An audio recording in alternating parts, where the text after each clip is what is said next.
আসসালামু আলাইকুম, সবাই কেমন আছেন? আশা করি খুব ভালো আছেন। ব্যবসায় অর্থায়ন কোড নাম্বার হচ্ছে 412-505, যেটার বাংলা হচ্ছে, ইংরেজি হচ্ছে হলো ব্যবসা বিজনেস ফাইন্যান্স। সেটা হচ্ছে হলো ব্যতিক্রমের 37 নম্বরের 3 নাম্বার হচ্ছে হলো প্রবলেম। যেটা হলো আমরা এই ম্যাথটা মোটামুটি হচ্ছিল আপনার 99% হচ্ছিল কমন আছে। ঠিক আছে, এই জন্য আমরা এই অধ্যায়টা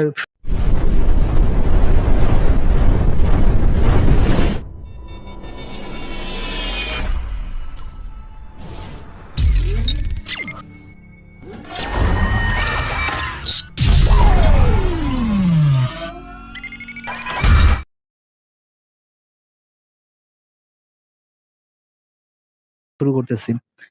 এই অধ্যায় থেকে শুরু করে একবারে আমরা এই বই থেকে যত ম্যাথ আছে আস্তে আস্তে করে যেগুলো কমন সেগুলো আসলে শেষ করব। ঠিক আছে, ব্যবসা অর্থনের আমরা প্রবলেম নাম্বার 3টা সলভ করব। হচ্ছিল প্রথমে হচ্ছিল এ ট্রেডার্স বায়ার্স গুডস অ্যামাউন্টিং দা অ্যামাউন্টিং টাকা হচ্ছিল ৮০,০০০ টাকা অন দ্য ক্রেডিট টার্মস। শর্ত হচ্ছিল 2/10 দিন, আর হচ্ছিল N30 মানে 30 দিনে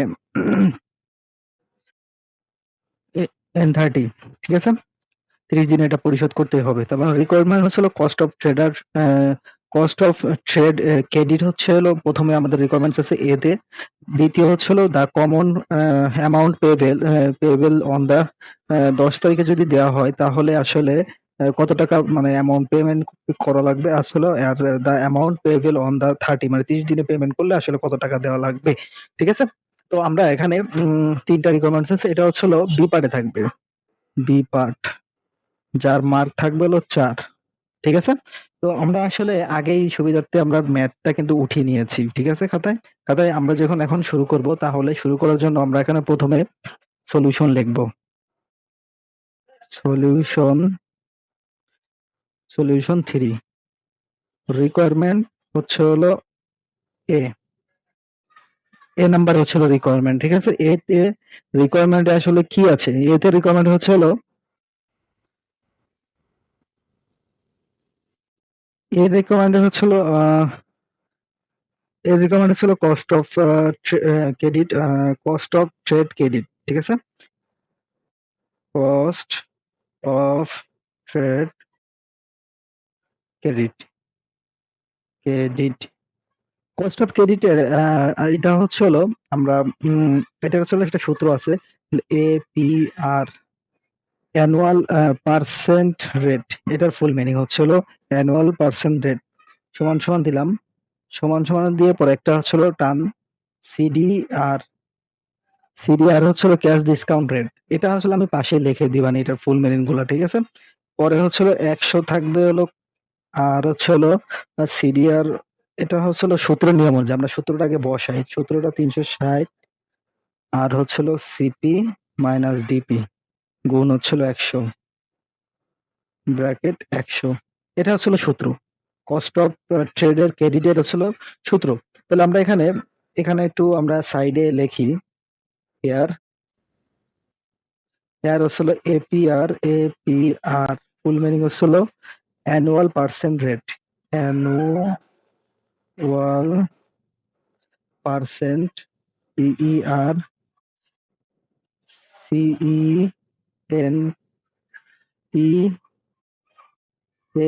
পার্সেন্ট, আর এ রেট, RAT রেট। ঠিক আছে, এরপরে হচ্ছিল 100 হচ্ছিল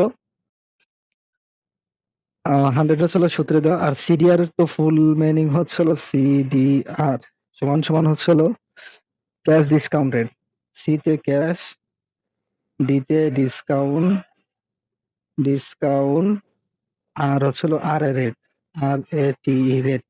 এরপরে হচ্ছিল সিপি। সিপি হচ্ছিল সিপি, সিপি হলো সিপি সমান সমান হচ্ছিল credit period, credit period, period. আর হচ্ছিল ডিপি হচ্ছিল discount period, discount, discount period. ঠিক আছে, তাহলে তো এখানে আমরা আসলে ম্যাথটা আর সূত্রটা বসিয়ে নিয়েছি। ঠিক আছে, সূত্রটা বসিয়ে নেওয়ার পরে আমরা এখানে সমান সমান দিলাম। সিডিআর আসলে কত আছে? সিডিআর হচ্ছে হলো সিডিআর সিডিআর হচ্ছে হলো আমাদের 2 আছে, কারণ সিডিআর হচ্ছিল ফুল মিনিং হচ্ছিল cash discount rate. Cash discount rate হচ্ছিল 2%, এখানে 2, ঠিক আছে। সিডিআর হচ্ছিল 2, 100 100 বেশি হলো মাইনাস, সিডিআর এর মান হচ্ছিল 2, ক্যাশ ডিসকাউন্ট রেট এই যে এখানে দেওয়া আছে 2% পাবে, ঠিক আছে। 2%ই হচ্ছে হলো 10 দিনে যদি পরিশোধ করে 2% পাবে, এটার ফুল মিনিং হচ্ছে হলো, এটার নিয়মই। এরপর হলো 360 দিনে সিপি। সিপি হচ্ছে হলো, সিপির ফুল মিনিং হলো ক্রেডিট পিওর। ক্রেডিট পিওর মানে হচ্ছে হলো আমাদের ক্রেডিট পিরিয়ড হচ্ছে 30 দিন। 30 মাইনাস ডিসকাউন্ট পিরিয়ড হচ্ছে হলো 10 দিন। 10 দিন 10 দিন, তাহলে এটা ব্র্যাকেট দিয়ে এই 100 এখানে বসে গেল। তাহলে এখানে আমাদের আরেকটু বুঝিয়ে দিই, এনএসএ সিডি হচ্ছে হলো, সিডিআর হচ্ছে ডিসকাউন্ট ক্যাশ ডিসকাউন্ট রেট হচ্ছে 2%, 100 মাইনাস 2 ইন্টু 360 দিনের 30 দিন হচ্ছে হলো ক্রেডিট রেট হলো 30 দিনের জায়গায় প্রশ্নে দেওয়া আছে, আর হচ্ছে হলো এই 10 দিন হচ্ছে হলো এই যে এখানে, ঠিক আছে, ডিসকাউন্ট ডিসকাউন্ট পিরিয়ড। তো এখানে আমরা যদি লিখি, ক্যালকুলেটর যদি ইউজ করি, 2/98 এখানে আসতেছে, গুণ হচ্ছে হলো 360, এখানে যদি 30-এর থেকে 10 যায় তাহলে 20 থাকে, গুণ হচ্ছে হলো এই 100। তাহলে এখন আমরা করে ফেলাইতেছি 2/98 গুণ হচ্ছে হলো 360 ভাগ হচ্ছে হলো 20 গুণ হলো 100, তাহলে 36.73% আসে, ঠিক আছে। একবারে করে ফেলছি, একবারে করে ফেলাতে 36.73% আসছে। এটা হচ্ছিল আমাদের কস্ট অফ ট্রেড ক্রেডিটের হচ্ছিল পার্সেন্ট, ঠিক আছে। এরপর হলো আমরা নিচের দিকে যাব, নিচের দিকে যাওয়ার পরে 36.73 হলো। এবার হচ্ছিল নিচে, নিচে হচ্ছিল আমরা এখানে রিকোয়ারমেন্ট হচ্ছিল বি। বিতে বলছে হচ্ছিল the amount payable on the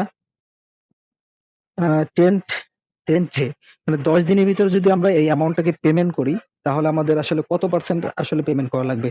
তাহলে এখানে হচ্ছে হলো ডিসকাউন্ট ডিসকাউন্ট সমান সমান ডিসকাউন্ট রেট হচ্ছে হলো, আমরা যদি 10 দিনে পেমেন্ট করি তাহলে আমাদের কি 2% ছাড় আছে এখানে, এই যে এখানে 2%, 10 দিনে যদি পরিশোধ করি তাহলে 2% ছাড়, তাহলে আমাদের হচ্ছিল 80,000 টাকা হলো, উপরে যদি 2% দেওয়া হয় তাহলে সমান সমান কত আসে, 80,000 গুণ হচ্ছিল 2%, 1600 টাকা। এরপর থেকে যদি মাইনাস দেওয়া হয় তাহলে আমাদের পেমেন্ট করা লাগবে 78,400। এই 1600 থেকে 80,000 টাকা বাদ দিলে তাহলে 8,000 টাকা হলো আমাদের পেমেন্ট করা লাগবে, ঠিক আছে, এত টাকা। আর হচ্ছিল 30 দিনে যদি আমাদের পেমেন্ট করা, 30 দিনে কিন্তু পেমেন্ট করলে কোনো পার্সেন্ট আমাদের ডিসকাউন্ট নাই, তাহলে কি 30 দিনে যদি আমাদের পেমেন্ট করি তাহলে রিকোয়ারমেন্ট সি, তাহলে no discount, discount is available.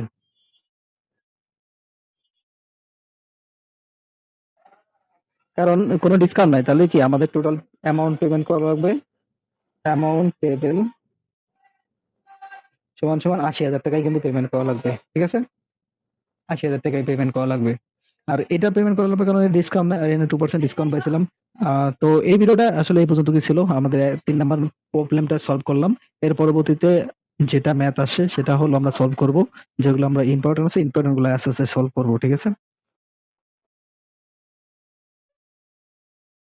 আরেকটা রিসার্চ করে ম্যাথটা বের করছি, সেটা হচ্ছে এটাও 3 স্টারে আছে, 3 স্টার প্লাস 99% আসার সম্ভাবনা আছে এই অধ্যায় থেকে।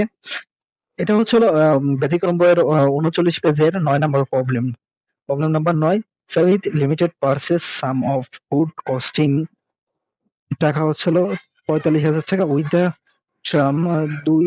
10 দিনে পরিশোধ করলে 2%, আর 30 দিনে পরিশোধ করবে। How much will the firm pay if it take the cash discount? Also find out the cash cost of trade credit if the firm failure to avail the opportunity.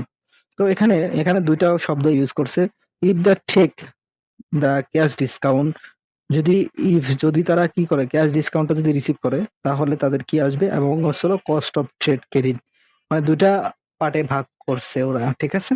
তো আমরা এখানে প্রথমে যেহেতু বলছে যে ক্যাশ ডিসকাউন্ট, তারা যদি cash discount receive করে তাদের আসলে প্রথমে কি করতে হবে, তাহলে যে ফার্স্ট সলিউশন দিলাম, সলিউশন হচ্ছে 9, রিকোয়ারমেন্ট হচ্ছে ফার্স্ট। ফার্স্ট হলো এখানে প্রথমে বলছে হলো if if cash discount if the cash discount offer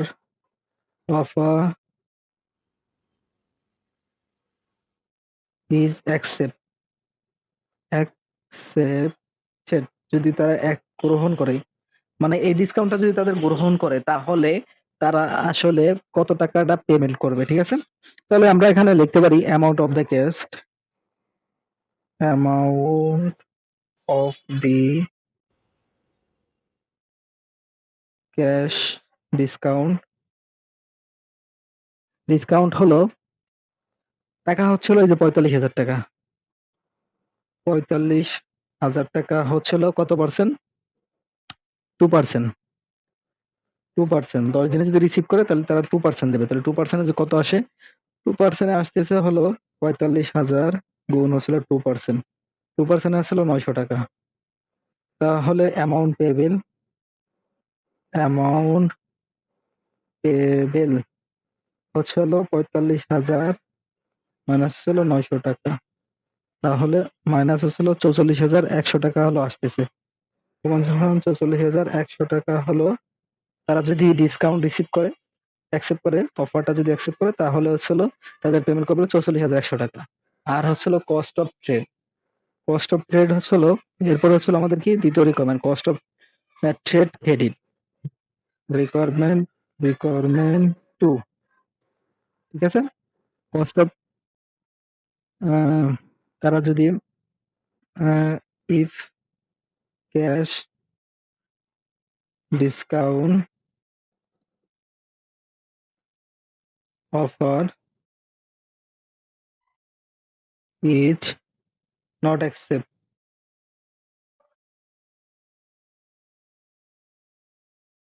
accepted, তাহলে যদি তারা ইফ দ্য ক্যান ডিসকাউন্ট যদি নট অ্যাকসেপ্ট করে তাহলে আসলে কস্ট অফ ক্রেডিটের আপনাদের পেমেন্ট করা লাগবে আসলে কত পার্সেন্ট, ঠিক আছে।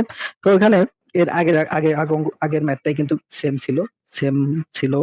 এখন কস্ট অফ ট্রেড ক্রেডিট হচ্ছে হলো এপিআর সমান সমান first bracket CDR 100 minus CDR, এরপরে হচ্ছিল গুণ 360 ভাগ হচ্ছিল সিপি মাইনাস ডিপি গুণ হচ্ছিল 100। এটা হচ্ছিল এই প্রশ্নের আগে আগে এই এর আগের প্রশ্নটাই কিন্তু এটা টোটাল বিস্তারিত ব্যাখ্যা করা হয়েছে। সিডিআর মানে হচ্ছিল ক্যাশ ডিসকাউন্ট রেট, এটা মানে একই। সিপি ক্রেডিট এবং ডিসকাউন্ট পিরিয়ড 360, এগুলো সবই দেওয়া আছে। তাহলে CDR discount cash discount rate হচ্ছিল 2%, 100 মাইনাস 2% গুণ হচ্ছে হলো 360 সিপি। ক্রেডিট পিরিয়ড হচ্ছে হলো 30 দিন, আর ডিসকাউন্ট পিরিয়ড হচ্ছে হলো যদি রিসিভ করে তাহলে হলো 10 দিন, তাহলে হলো গুণ 100। এটা তো বোঝা গেছে তাই না? এখন আমার ওই পেজে যাওয়া লাগতেছে। ওই পেজে যাওয়ার জন্য তাহলে আমি ওই পেজে যাইতেছি। ওই পাশে আমাদের এই ম্যাথটা এই পাশে উঠে নিয়েছি। তাহলে এখানে আমি এখানে বলতেছি এ পি আর সমান সমান অ্যানুয়াল পিতে পার্সেন্টেজ আর এ হচ্ছে হলো রেট সমান সমান কত, এটা হলো প্রশ্নবোধক চিহ্ন। আর হচ্ছে হলো সিডিআর সমান সমান cash discount rate, cash discount rate হচ্ছে হলো 2 টাকা। আর হচ্ছে হলো সিডিআর এর ক্যাশ ডিসকাউন্ট রেট হচ্ছে হলো 2%। আর হচ্ছে হলো সিপির ফুল মানে হচ্ছে credit period, credit period, credit period হচ্ছে হলো 30 30 দেওয়া আছে। আর হচ্ছে হলো ডিসকাউন্ট পিরিয়ড হচ্ছে হলো ডিসকাউন্ট পিরিয়ড হচ্ছে হলো 10 দেওয়া আছে। ঠিক আছে। তাহলে এখানে আমরা মান বসিয়ে ফেলাই। সিডিআর 2% দেওয়া আছে প্রশ্নে। 100 মাইনাস সিডিআর হলো 2% গুণ হচ্ছে হলো 360, সিপির মান হচ্ছে হলো 30 মাইনাস 10 গুণ হচ্ছে হলো 100। তাহলে আমরা ক্যালকুলেট করি, 2/100 মাইনাস 2, তাহলে গুণ হচ্ছে হলো 360 ভাগ 30 মাইনাস 10 গুণ হচ্ছে হলো 100। আমরা কিন্তু একবারে ক্যালকুলেটর দিয়ে বের করে ফেলেছি 36.73%। ঠিক আছে। তো 36.73% হচ্ছে হলো যদি অফার অ্যাকসেপ্ট না করে তাহলে এই হারে টাকাটা দেওয়া লাগবে। আর যদি অফার অ্যাকসেপ্ট করে তাহলে 44,100 টাকা দেওয়া লাগবে। ঠিক আছে। তাহলে তো এই বি পার্টের ম্যাথ এই দুটাই কিন্তু মোটামুটি 90% প্লাস ইম্পর্টেন্ট ছিল। তো আমরা এই অধ্যায়ের বি পার্টটা শেষ করছি। এরপরে আমরা বড় ম্যাথে যাব। বড় ম্যাথের যেগুলো ইম্পর্টেন্ট আছে সেগুলো আপনাদের করাবো ধারাবাহিকভাবে। তো এই ভিডিওগুলো যে কেমন লেগেছে অবশ্যই কমেন্টে জানাবেন। আর হচ্ছে হলো আপনাদের সাপোর্ট এবং ভালোবাসা চাই, যাতে আমরা চাইছি যে যারা প্রিলিমিনারি মাস্টার্স এর ব্যবসা অর্থায়নের বা আমরা টোটালি যে ম্যাথ গুলো আছে, যারা অ্যাকাউন্টিং ডিপার্টমেন্ট আছে তাদের কিন্তু মানে টোটালি বিজি থাকে। বিজি থাকার কারণে কি হয়, কোচিং টোচিং করা হয় না। ঠিক আছে। তো এই ভিডিও দেখলে আশা করি কোনো কোচিং করা লাগবে না। আমাদের এই চ্যানেলে আসলে যারা যেগুলো ম্যাথ গুলো কমন আছে, যেগুলো আসবে সেগুলো নিয়ে আসলে রিসার্চ করে তারপর আসলে ম্যাথ গুলো করানো হয়। তো সেই পর্যন্ত ভালো থাকবেন। নেক্সট কোনো ভিডিওতে দেখা হচ্ছে। আল্লাহ হাফেজ। Fearless.